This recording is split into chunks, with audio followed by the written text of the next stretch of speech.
சிம்மராசி என்பவர்களுக்கு பார்த்தீங்கன்னா இந்த தை மாதம் பார்த்தீங்கன்னா ஒரு அருமையான மாதங்க.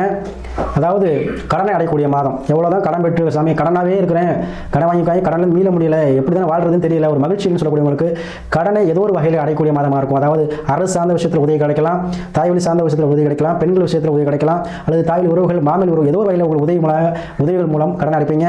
வண்டி வாகனம் வாங்குவீங்க. அதே போல் வண்டி வாகனம் வச்சிருக்கவங்களுக்கு நல்ல ஒரு லாபம் கிடைக்கும்.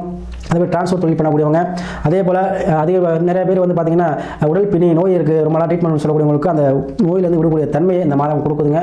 அதே போல் இவ்வளோ நாள் வந்து கஷ்டப்பட்டு ஒரு வேலைவாய்ப்பு கிடைக்கல, எவ்வளவோ பாடி பார்த்துட்டேன்னு சொல்லக்கூடியவங்களுக்கு இந்த மாதம் உங்களுக்கு வேலைவாய்ப்பு கண்டிப்பாக கிடைக்கும். அது என்ன அரசு வேலையாக இருக்கலாம், இல்லை தலைவர் எங்கே அப்ளை பண்ணிருக்கீங்களோ அந்த கொண்டான வேலை வாய்ப்பு அதிகமாக இருக்கும். ஏன்னா ஆரம்பங்கிறது உங்களுக்கு ராசியில் உட்காந்துருக்கார்.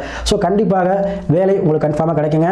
பிஸ்னஸ் பண்ணக்கூடியவங்களுக்கும் அதுக்கு கடன் தொகை கிடைக்கும். இதனால் கண்டிப்பாக இந்த தை மாதம் உங்களுக்கு வெற்றி மாதமாக, வேலை கொடுக்கக்கூடிய மாதமாக கண்டிப்பாக அமையும். வரவேண்டிய தனவரவு தாராளமாக இருக்கும்.